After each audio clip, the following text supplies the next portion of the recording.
Hello दोस्तों, कैसे हैं आप सभी। स्वागत है आपका मेरे यूट्यूब चैनल ड्राइंग स्टडी पर। जैसा कि चैनल के नाम से ही पता चल रहा है, ड्राइंग स्टडी, तो इसमें हम सिविल इंजीनियरिंग के जितने भी ऑल सेमेस्टर हैं उन सभी सेमेस्टर की ड्राइंग के स्टडी करने वाले हैं। तो आज हम पढ़ेंगे 6 सेमेस्टर का स्ट्रक्चरल ड्राइंग मतलब एसटी। आपको बता दूं कि जो स्ट्रक्चरल ड्राइंग है ये आपका पूरी वीडियो आपके लिए पूरा कोर्स फ्री में रहेगा यूट्यूब पर ही। तो ज़्यादा समय बर्बाद ना करते हुए आते हैं अपने मेन टॉपिक पर। तो देखते हैं, जैसे स्ट्रक्चरल ड्राइंग है जो एसटी है हमारी, ये 2 पार्ट में डिवाइड है। जैसा कि पार्ट 1 हो गया इसका RCC structure and part B हो गया इसका स्टील स्ट्रक्चर। अब आप सोच रहे हैं कि स्टील आरसीसी स्ट्रक्चर और स्टील स्ट्रक्चर ये क्या होता है। तो आप आरसीसी स्ट्रक्चर की जो स्लाइड है वो देख पा रहे होंगे। आपने आरसीसी स्ट्रक्चर जैसे बिल्डिंग बनाते हैं हम, और आरसीसी का जितना भी स्ट्रक्चर बनता है वो सभी आरसीसी स्ट्रक्चर कहलाता है। और जैसा स्टील स्ट्रक्चर है, स्लाइड में देख रहे होंगे कि जो हमारी कंस्ट्रक्शन है उसमें पूरा का पूरा जो मटेरियल है वो स्टील से बना होता है।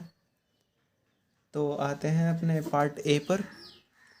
Part A RCC structure. RCC structure में हम देखते हैं कि क्या क्या पढ़ने वाले हैं।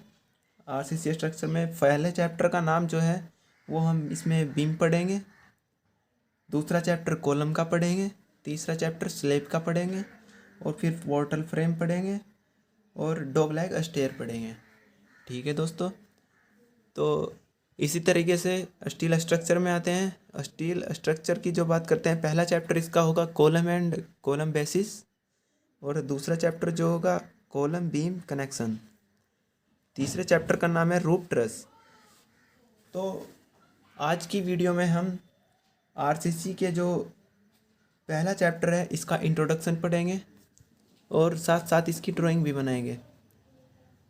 तो आपको बता दूं, जिससे आइडिया हो जाएगा कि हमारा लगभग कितने लेक्चर में ये सिलेबस पूरा होने वाला है।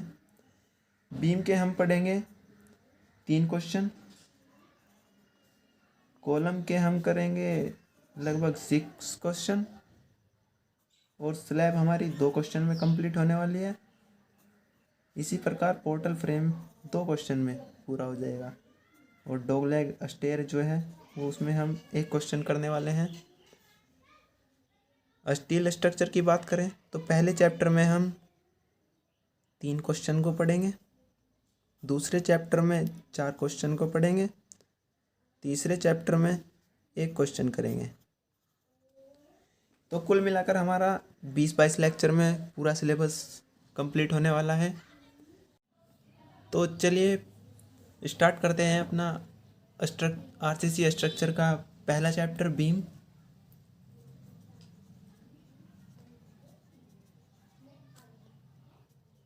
चैप्टर फर्स्ट जो है हमारा ये रहेगा बीम धरन, और इस चैप्टर में से हमारा 20 नंबर का क्वेश्चन एग्जाम में पूछा जाता है। ठीक है दोस्तों, तो आइए पढ़ते हैं बीम का इंट्रोडक्शन कि बीम आखिर होती क्या है।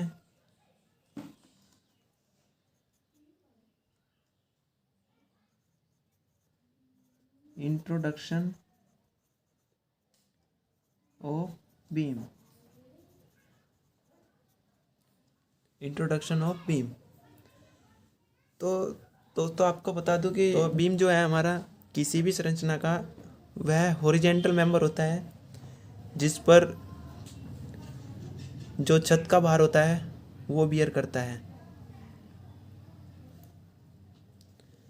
आइए देखते हैं कि जब किसी बीम पर कोई लोड आता है तो यह किस तरह का इफेक्ट डालती है, यह लोड इस बीम पर किस तरह का इफेक्ट डालता है।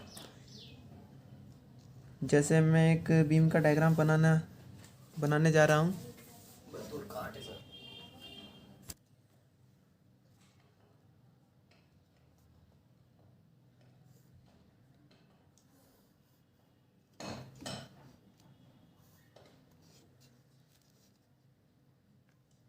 ये कोई बीम है और ये इसकी न्यूट्रल एक्सिस।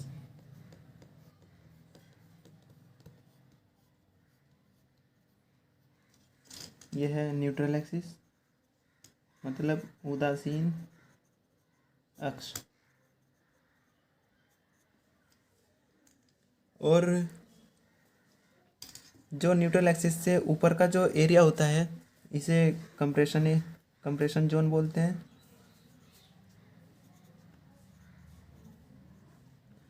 न्यूट्रल एक्सिस से नीचे का जो एरिया होता है उसे टेंशन जोन बोलते हैं।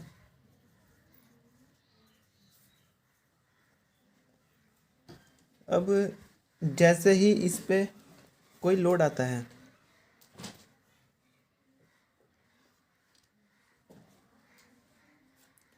लाइव लोड या फिर डेड लोड, जैसे ही इस पे कोई लोड आता है तो ये जो बीम है वह जैसे स्लाइड में दिखाया जा रहा है वह इस प्रकार से कुछ बैंड हो जाती है। बैंड होने पर इसका जो ऊपर का पार्ट है उसमें जो कंक्रीट के पार्टिकल हैं वो पास पास आ जाते हैं, जिससे उसकी स्ट्रेंथ और ज़्यादा बढ़ जाती है। और जो नीचे का पार्ट है टेंशन जोन, इसमें जो कंक्रीट के पार्टिकल होते हैं वो दूर दूर हो जाते हैं। तो इससे जो कंक्रीट के पार्टिकल दूर दूर होंगे तो उनकी जो स्ट्रेंथ होगी वो बहुत ही वीक हो जाएगी और कंक्रीट बिखरना शुरू हो जाएगी। तो कंक्रीट को बिखरने से रोकने के लिए टेंशन जोन में हम स्टील प्रोवाइड करते हैं इस प्रकार से। स्टील की कोई बार डाल देते हैं इसमें। ये है स्टील की बार।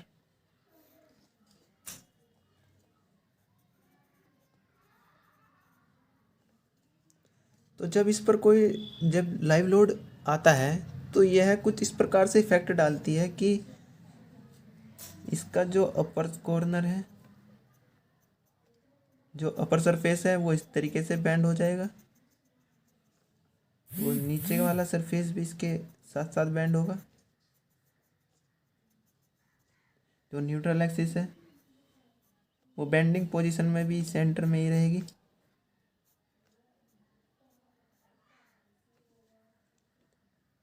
अब जो हमने स्टील बार डाली है वो कंक्रीट के साथ साथ ही बैंड होगी, जिससे कंक्रीट में बिखरने वाली जो समस्या है उसको रोका जा सकता है इस तरीके से। तो ये था बीम का इंट्रोडक्शन, जिसमें हमने देखा कि जब कोई बीम है उस पर लोड आता है तो वह किस तरीके से बैंड होती है। तो अब आइए देखते हैं, इसके बाद हम पढ़ेंगे types of beam.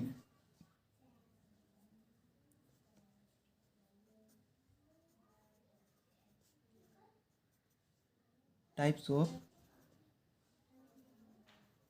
Beam.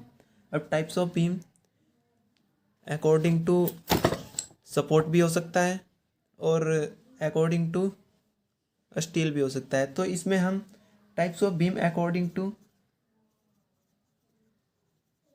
Steel पढ़ेंगे, मतलब स्टील के आधार पर हम बीम का वर्गीकरण देखेंगे, मतलब सरियों के आधार पर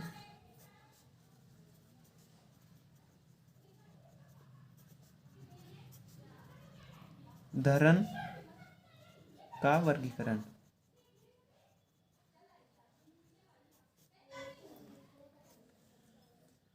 अब हम देखते हैं कि जो सरियों के आधार पर धरन का वर्गीकरण है वह कितने प्रकार का होता है। तो इसमें हम पढ़ने वाले हैं नंबर फर्स्ट जो है सिंगली रेनफोर्स्ड बीम।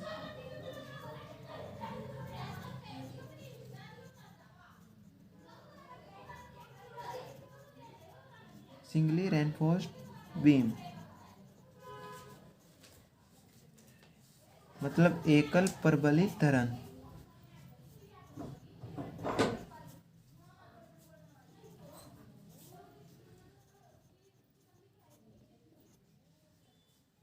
दूसरी जो हम पढ़ने वाले हैं वह है डबली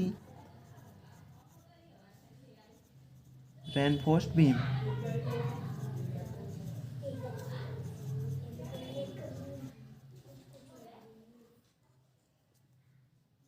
दोहरी प्रबलित धरण।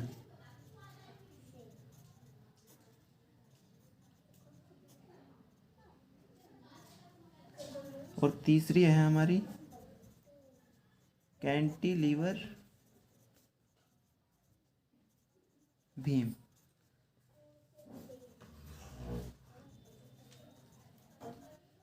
कैंटिलीवर बीम, कैंटिलीवर धरण।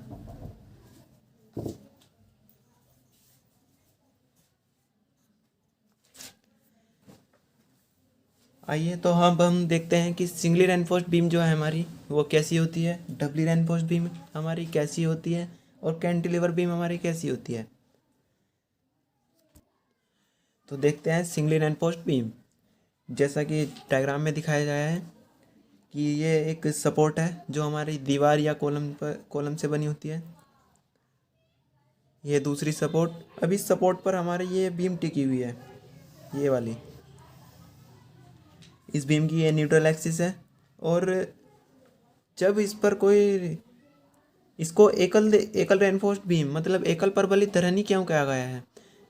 इसको इसलिए कहा गया है कि इसमें केवल टेंशन जोन है हमारा, केवल उसमें ही स्टील प्रोवाइड की जाती है, रेनफोर्समेंट दिया जाता है।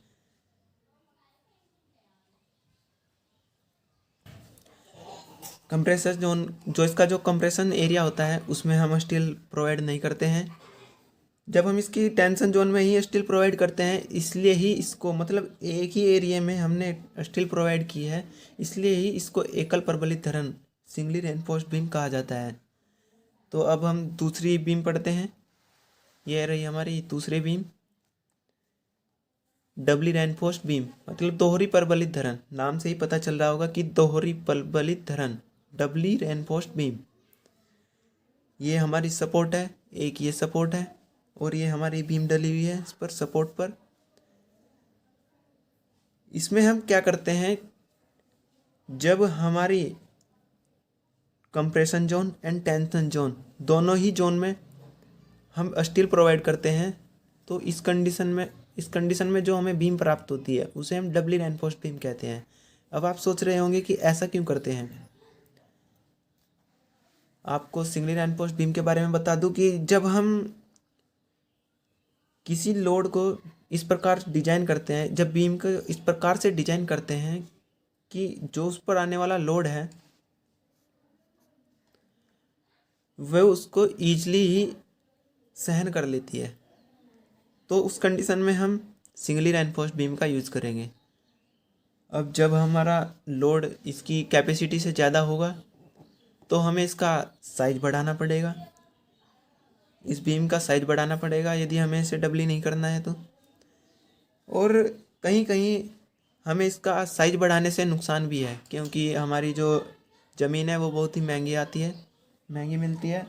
और जब हम इसका साइज बढ़ाएंगे तो जो कमरा होता है उसके अंदर भी इसके पार्ट को देखा जाएगा, जो कि देखने में अच्छा नहीं लगेगा। तो जब हमारा जो इसका साइज है वो सीमित कर दिया जाए और इसकी स्ट्रेंथ जो है वो बढ़ा दी जाए, तो उस कंडीशन में हम डबली रेनफोर्स्ड बीम यूज करेंगे। ठीक है दोस्तों, अब हम पढ़ते हैं कैंटिलीवर रेनफोर्स्ड बीम। अभी हमने जो सिंगली और डबली रेनफोर्स्ड बीम पढ़ा उसमें आपने देखा होगा कि टेंशन जोन में ही स्टील प्रोवाइड की जाती है। आप सोच रहे होंगे कि ऐसा क्यों होता है, टेंशन जोन में ही स्टील क्यों प्रोवाइड होती है। ये मैंने आपको पीछे बताया कि जो कंक्रीट होती है हमारी टेंशन में बहुत कमज़ोर होती है, उसकी जो टेंसाइल स्ट्रेंथ है उसको बढ़ाने के लिए ही हम स्टील प्रोवाइड करते हैं। अब जैसा कैंटिलीवर रेनफोर्स्ड बीम है, इसका कुछ जो सिस्टम है वो सिंगली और डबली रेनफोर्स्ड बीम से थोड़ा अलग है। वो क्यों अलग है, ये है कैंटिलीवर बीम। कैंटिलीवर बीम ज़्यादातर आपने देखे ही होंगे और हम इनको ज़्यादातर वहाँ यूज करते हैं जब हमें अपनी दीवार से, ये हमारी दीवार हो गई, इससे हमें बालकनी बनानी है या हमारी अपनी छत को जो है एक्सटेंड करना है बाहर रास्ते की साइड, जैसा आप स्लाइड में देख पा रहे होंगे। ये हमारी कैंटिलीवर बीम है जो दीवार से बाहर निकल रही हैं। ये हम इसलिए बनाते हैं कि जो हमारी छत का जो एरिया होता है उसमें हमें स्पेस ज़्यादा प्राप्त हो जाता है। तो छत को एक्सटेंड करने के लिए हम कैंटिलीवर बीम का यूज करते हैं। अब देखते हैं कि इसमें जो रेनफोर्समेंट है, जो स्टील है, वो कैसे प्रोवाइड की जाती है। ये हमारी सपोर्ट है और इस पर ये कैंटिलीवर बीम टिकी हुई है। कैंटिलीवर बीम का जो ये एरिया होता है इसको फिक्स एंड बोलते हैं। इसकी जो डेप्थ है वो थोड़ी फ्री एंड की अपेक्षा ज़्यादा रखी जाती है, क्योंकि जो हमारा लोड है वो सबसे ज़्यादा उस लोड के कारण, जो लोड आएगा उसके कारण यहाँ एंड की ओर शियर फोर्स ज़्यादा काम करता है, जबकि फ्री एंड पर शियर फोर्स इतना नहीं काम करता। इसलिए इसकी डेप्थ कम करके भी इस काम चलाया जा सकता है। तो जब हमारा लोड, मान लिया कि आपकी ये बालकनी है और आप यहाँ खड़े हैं, आपका लोड जब इस कैंटिलीवर बीम पर आएगा तो वो कुछ इस तरीके से इफेक्ट डालेगा। ये जैसे सपोर्ट है और ये हमारा कैंटिलीवर बीम, इस पर जब यहाँ लोड लगेगा तो ये कुछ ऐसा स्लाइड में जैसे आपको शो हो रहा है, कुछ इस तरीके से बैंड होगी। तो आप स्लाइड के अकॉर्डिंग देख सकते हैं कि जो इसका ये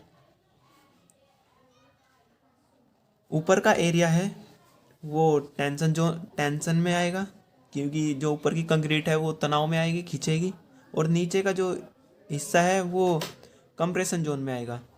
इसको बोलेंगे कंप्रेशन एरिया। तो हमने देखा कि कंक्रीट जो है हमारी टेंशन में वीक होती है, तो हम स्टील को टेंशन जोन में ही प्रोवाइड करेंगे।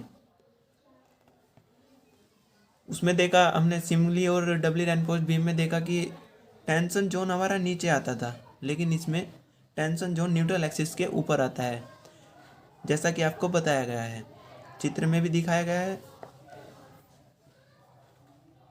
ठीक है दोस्तों, तो ये हम 3 बीम को पढ़ने वाले हैं, singly reinforced beam, doubly reinforced beam और कैंटिलीवर रेनफोर्स्ड बीम। इनसे 20 नंबर का एक क्वेश्चन इन तीनों में से पूछा जाएगा एग्जाम में। तो सबसे पहले हम पढ़ते हैं, चलिए तो करते हैं बीम का क्वेश्चन।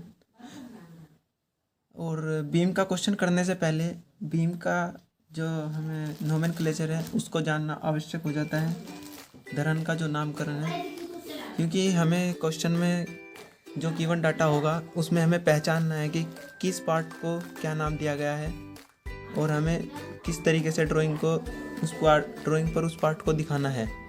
तो आइए देखते हैं।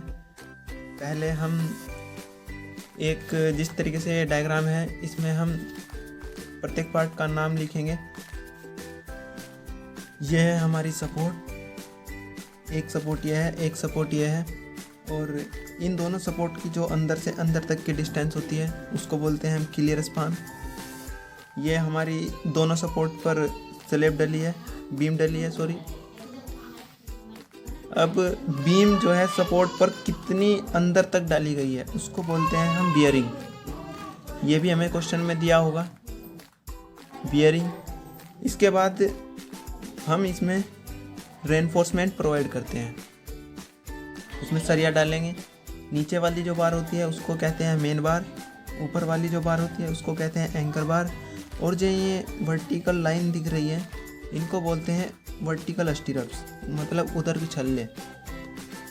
और इसमें हम बियरिंग के हाफ से L/7 डिस्टेंस पर, स्मॉल L/7 डिस्टेंस पर मेन बार को ही बेंट अप कर देते हैं। इसी प्रकार इधर से भी L/7 पर मेन बार को बेंट अप कर देते हैं। जो अब प्रश्न आता है कि L/7 क्या है। L/7 है effective length, effective span. Effective span जो होता है हमारा बियरिंग के सेंटर से दूसरी साइड का जो बियरिंग है उसके सेंटर तक की जो डिस्टेंस होती है वो होती है हमारी इफेक्टिव स्पान।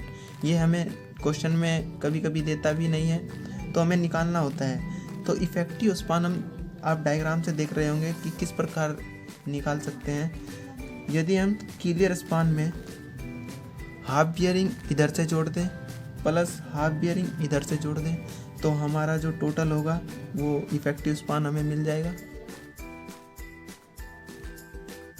अब ये जो हमने बार डाली है ये निचली सरफेस से कुछ दूरी ऊपर डाली जाती है जिसको हम कवर कहते हैं, बॉटम कवर। इसे हम क्वेश्चन में यदि दिया है तो उसके अकॉर्डिंग लेंगे, नहीं तो हम इसे स्टैंडर्ड 20 mm मान कर चलते हैं। इसके ऊपर जो है बीम की जो टॉप सरफेस है इससे जो हमारी स्टील पड़ी है इसकी बाहरी सतह तक की डिस्टेंस ये होती है हमारी टॉप कवर। इसको हम क्लियर कवर या नॉमिनल कवर भी बोल सकते हैं। इसे भी हम 20 mm मान कर चलते हैं। इसी प्रकार जो बीम का एंड होता है दोनों एंड पर जो स्टील हमने डाली है इससे बीम के एंड तक की जो डिस्टेंस होती है उसको बोलते हैं हम एंड कवर। ये भी हम 20 mm लेते हैं यदि क्वेश्चन में नहीं दिया है तो। इस प्रकार इधर भी ये एंड कवर है। ये देखिए यहाँ से यहाँ तक की डिस्टेंस जो होती है ये होता है एंड कवर, ये भी हम 20 mm लेंगे। और कभी कभी हमें क्वेश्चन में इफ़ेक्टिव कवर दे देता है तो इफ़ेक्टिव कवर हमारे लिए जानना ज़रूरी होता है कि इफ़ेक्टिव कवर क्या होता है। तो इफ़ेक्टिव कवर जो होता है वो हमारी जो बीम की बॉटम सरफेस है इससे किसी भी बार के जो सेंटर होता है इसके नज़दीक की जो बार है इसके बार के सेंटर तक की जो डिस्टेंस होती है उसको बोलते हैं इफ़ेक्टिव कवर। इसी प्रकार यहाँ ये जो बीम का टॉप सरफेस है इसके और स्टील के सेंटर तक की जो डिस्टेंस होगी इसको बोलेंगे इफ़ेक्टिव कवर। और हमारी जो बेंट अप बार होती है ये हम 45 डिग्री के एंगल पर बेंट अप करते हैं। ऐसा क्यों करते हैं ऐसा हम इसलिए करते हैं कि जो हमारा बीम पर लोड आता है उसके कारण जो हमारे बीम में शियर फोर्स आता है ये उसको रेजिस्ट करता है। और जो बीम पर लोड के कारण डायगोनल टेंशन डायगोनल कंप्रेशन में जो दरारें उत्पन्न होती है इस तरीके से तिरछी, ये उन दरारों को भी रेजिस्ट करता है, उनको भी रोकता है। और जो मेन बार होती है हमारी ये बीम को स्ट्रेंथ प्रोवाइड करती है। एंकर बार जो होती है बीम को स्ट्रेंथ तो ये भी प्रोवाइड करती है लेकिन इसकी स्ट्रेंथ को हम कंसिडर नहीं करते। इसको केवल एक प्रकार से होल्डिंग बार के रूप में ही डाला जाता है। जो वर्टिकल स्टिरअप होते हैं ये भी हमारे शियर फोर्स को जो हमारा शियर होता है इसको रेजिस्ट करते हैं। तो इस प्रकार से ये था हमारे बीम का नोमेनक्लेचर। और ये देखिए यहाँ से जो हमारी ये डिस्टेंस है टॉप से बॉटम तक इसको बोलेंगे हम डेप्थ ऑफ बीम। और जो हमारी एंड से एंड तक की डिस्टेंस है उसको बोलेंगे हम टोटल स्पान। मतलब बीम का जो टोटल लंबाई है वो हमारी एंड से एंड तक कंसीडर की जाएगी। तो ये था हमारा नोमेनक्लेचर ऑफ बीम। इसको जानना हमें ज़रूरी था क्योंकि अब जब हम क्वेश्चन में जो गिवन डाटा होगा उसको हम आसानी से पहचान पाएंगे और अपने क्वेश्चन को करना स्टार्ट कर देंगे। ठीक है दोस्तों, तो आज की वीडियो में हम इतना ही रखेंगे। और जो हमारा क्वेश्चन नंबर पहला है सिंगली रेनफोर्स्ड बीम का उसको हम अगले लेक्चर में कवर करेंगे। तब तक के लिए आप इस वीडियो को, यदि आपको वीडियो अच्छी लगी है तो लाइक कीजिए, सब्सक्राइब कीजिए और अपने दोस्तों में ज़्यादा से ज़्यादा शेयर कीजिए ताकि ज़्यादा से ज़्यादा बच्चे इसका लाभ उठा सकें। तो इसी के साथ तो मिलते हैं नेक्स्ट लेक्चर में। तब तक के लिए बाय बाय, टेक केयर।